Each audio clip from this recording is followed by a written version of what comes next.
Hello, my name is Josef Arnould.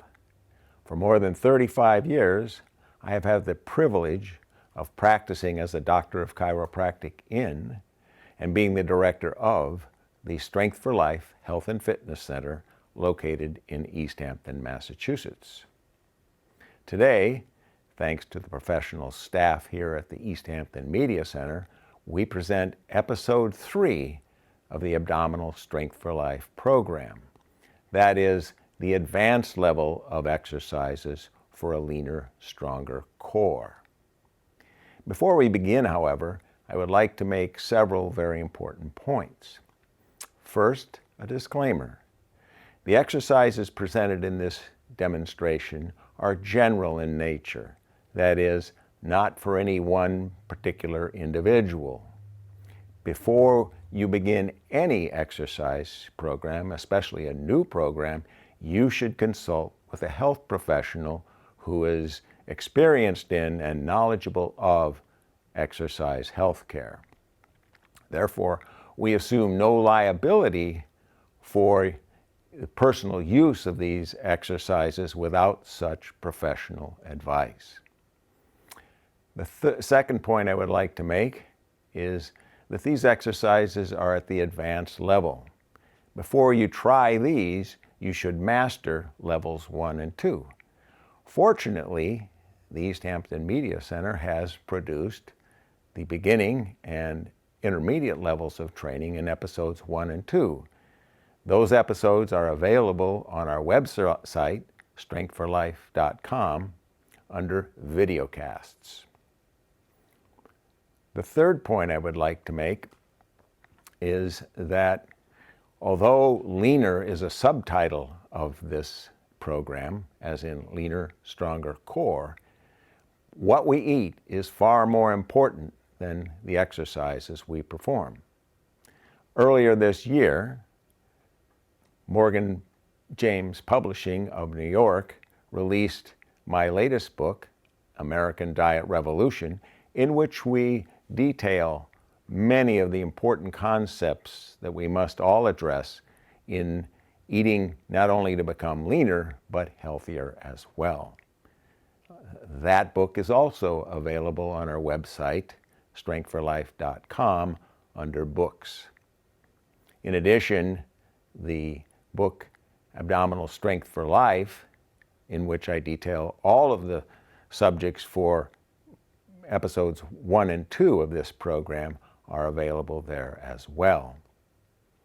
The next point I would like to make is that although I am 71 at the time of this videotaping, you do not have to wait until you're 51 or 61 till you begin.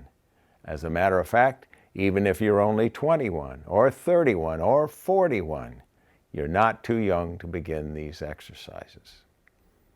The fifth point I would like to make is that in episodes 1 and 2, the beginning and intermediate levels, we define the core muscles as all of the muscles from the bottom of the rib cage to the top of the knees and all around the entire circumference of the human body. You will note now in this demonstration that we've expanded the range of core muscles to include all of the major muscles from the bottom of your toes to the tips of your fingers to the top of your spine. The sixth point I would like to make, and you will see in this demonstration, every repetition of every exercise should be performed slowly, carefully, through a full range of motion and with a brief pause at the end of every repetition. Doing more repetitions is not better. Doing better repetitions is better. 5 repetitions done very well are more valuable than 25 performed hastily. The seventh point I would like to make is that this advanced level of training is performed as a medley, that is, with a minimal amount of rest between each exercise. This not only improves our strength and pliability, it also enhances our cardiorespiratory fitness. The 8th and 9th points that I'd like to make are, first, that I would never ask you to do an exercise that I don't enjoy doing myself. And finally, we only have to do these exercises for the rest of our lives. Thank you. The first exercise we're going to demonstrate is the lower abdominal curl and leg press with arms akimbo. So in the beginning position, my feet will be close to the ball. I take a deep breath in and exhale as I push into the ball and straighten my legs. Very important to exhale as you lift and then breathe in as you return. We always exhale as we exert and inhale as we stretch. Notice my feet are close to the floor ball and I go down as far as is comfortable. The target muscle group in this exercise are the lower rectus abdominis, that is below your navel. Okay? You press in as firmly as you can as you push with your legs. This not only strengthens your lower rectus abdominis muscles, it loosens up your knee joints and the muscles which you use to do a leg press. Now we go into another element of the exercise, and that is we add circumduction of the shoulders instead of having our arms akimbo. Notice here that we're not only increasing range of motion in our shoulders, we're also extending our spine farther back, okay? This is a good example that a good core medley workout is going to enhance our posture, okay? We cannot let gravity bend us down as we age. We have to work on developing and maintaining superb posture. At the same time, we're still trying primarily to push our spine into the ball and strengthen rectus abdominis in the lower segments. As well, on the return phase, when we come from full extension, we're performing an abdominal vacuum. That's a different abdominal muscle group, transverse abdominis, and those muscle groups are explained in Abdominal Strength for Life. Now we go to the upper abdominal curl. We still try to maintain pressure into the ball with our lower rectus abdominis, but now we extend our spine backward and downward and strengthen the abdominal muscles above the umbilicus. So you breathe in as you extend, you exhale as you lift. Notice here that my hands are reversed, okay? I'm not pulling on my neck. My hands are merely supporting my neck, and that if your hands are upside down, so to speak, you can't really pull very effectively. This demonstrates that we need good strength in our neck to perform core exercises effectively. So you inhale as you stretch, exhale as you go up. Now we'll make the exercise a little more difficult by using hands overhead. Full stretch, exhale as you come up. Now if you wanted to hold a medicine ball or a dumbbell in your hands, you could make this exercise even more difficult. And remember, we're still trying to maintain good, strong lower abdominal curl by pushing our lower back into the ball as we strengthen our upper abdominal muscles. Notice also that this range of motion more or less begins well beyond where you do when you perform an abdominal curl on the floor. That's one of the virtues of doing these on an agility ball, as we are in this direction. So now we transition immediately to the diagonal abdominal curl. Once again, this is a medley. It's a continuous movement transitioning from one exercise to another. Okay? This also makes it a somewhat aerobic workout. That is, you're moving continuously for approximately 20 minutes that it takes to perform these exercises. And of course, you can see the much greater range of motion here than you would do on a similar exercise on the floor. In episode 2 of this series, the ab on the ball, you noted that we moved the elbow up over the navel as we came up. Now we're going much more vertical. The elbow is actually coming up toward the ceiling rather than over the ball or over our navel, okay? So it's a much more difficult exercise than you saw in the intermediate level exercise in episode 2. Once again, all of these exercises, the beginning exercises and the intermediate exercises, are presented in Abdominal Strength for Life, which is available on our website, strengthforlife.com. Notice again, of course, the reverse position of the hand so that we're not pulling on our neck. We're utilizing the strength we develop in our neck through neck exercises rather than trying to pull our head up as we go.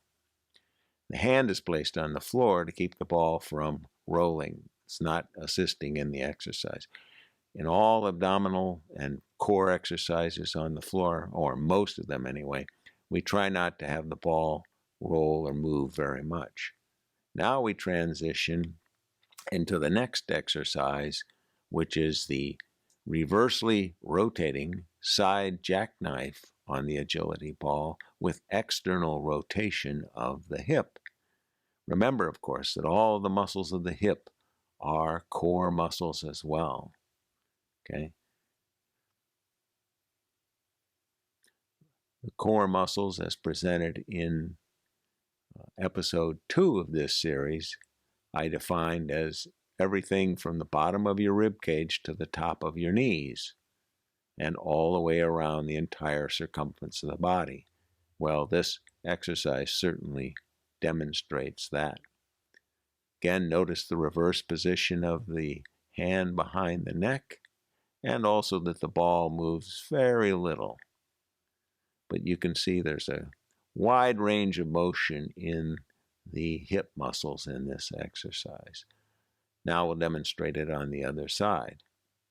But again, trying to keep moving between exercise in the sense that it is a medley, but pausing briefly at the end of each phase of each repetition. That is, in the stretch phase, as right here, and in the strengthening phase at the top, which we call the peak position.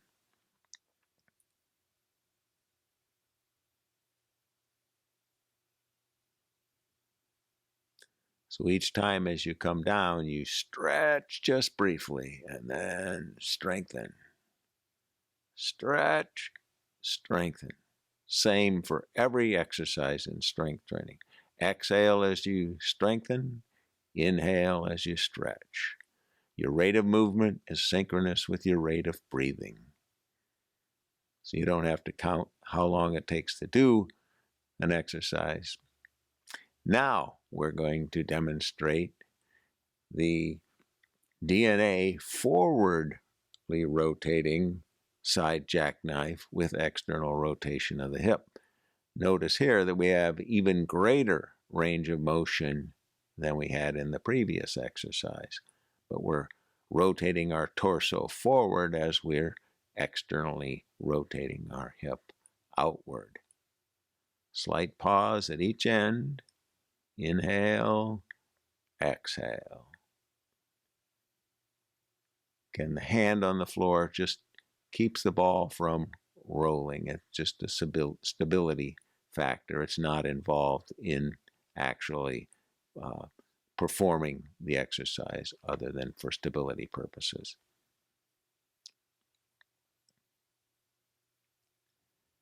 And once again, of course, we do all these exercises bilaterally.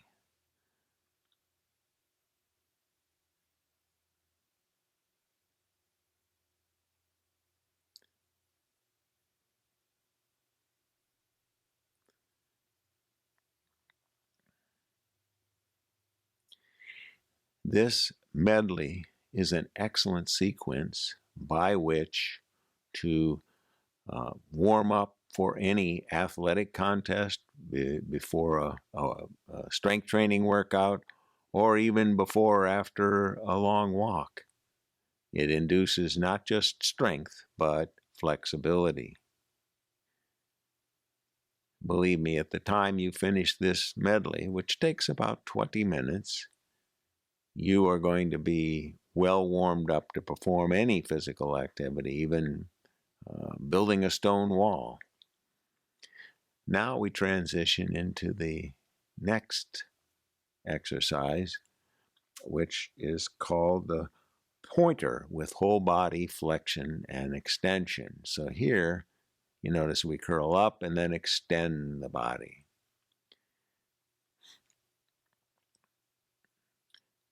Now, a couple things are notable here. We're not only working on the flexibility of our so-called core muscles, we're working on the flexibility of even the toes. See how the toe, which is touching the floor, is fully flexed, and then as you go backward, you extend that. Note also that the hand is separated, the fingers are separated before they touch the ground, and then pointed as they go forward. So we're literally stretching and strengthening muscles from the bottom of our toes to the top of our neck, out to the tips of our fingers. It is truly a whole body coordinated exercise. Note, of course, the head goes into flexion and extension throughout this exercise as well. We're always working on strength and flexibility of our neck.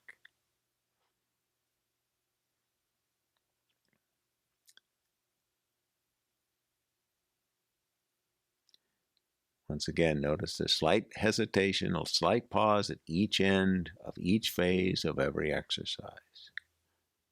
We pause as we stretch, we pause as we strengthen. Now we transition immediately into an exercise I call the Great Blue Heron. So we're kind of simulating a bird with long wings flying low over a lake. But what we're also doing, not only are we stretching the tendons on the bottom of our toes and strengthening our neck, we're strengthening those postural muscles between and above our shoulder blades and in the back of our shoulders. Note also the rotation of the shoulders. We're actually stretching and strengthening the rotator cuff muscles, because that's what the rotator cuff muscles do. They rotate the shoulder. Slight pause at each end.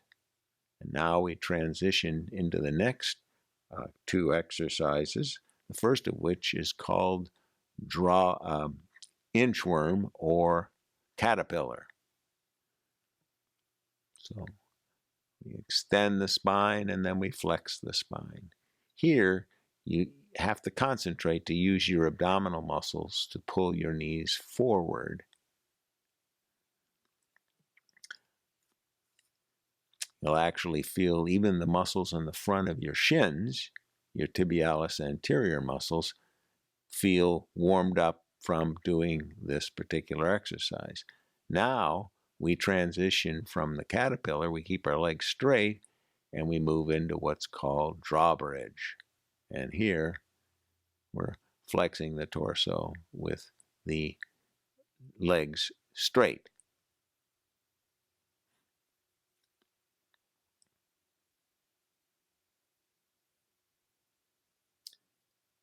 And then that completes the first 10 exercises on the agility ball. From there, we move to the bench for the final two exercises, the first of which is called backup. So this is obviously an exercise to strengthen the muscles in the lower back, which of course are essential components of the lower torso-hip complex or the core muscles. But notice also there is flexion and extension of the neck. We don't pass up an opportunity to strengthen the neck. Note, of course, that the knees are bent at a right angle, and you keep that bend. You don't change that bend as you go up and down.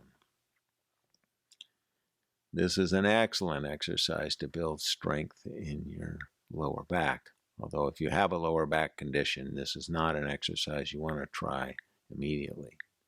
Of course, all of these exercises are advanced. Now we transition to the gluteal curl. We do one leg at a time. But I think you can see that now the primary target muscle is not the erector spinae in the low back. It is, in fact, gluteus maximus, the muscle that propels us when we run. Okay? And we continue to flex and extend the neck so that we build more and more strength and postural integrity of our upper spinal complex. Believe me, this particular exercise will make you a more powerful runner, a more powerful walker, or if you like to do the broad jump, a more powerful broad jumper, or any type of activity which involves running or jumping, leaping, etc.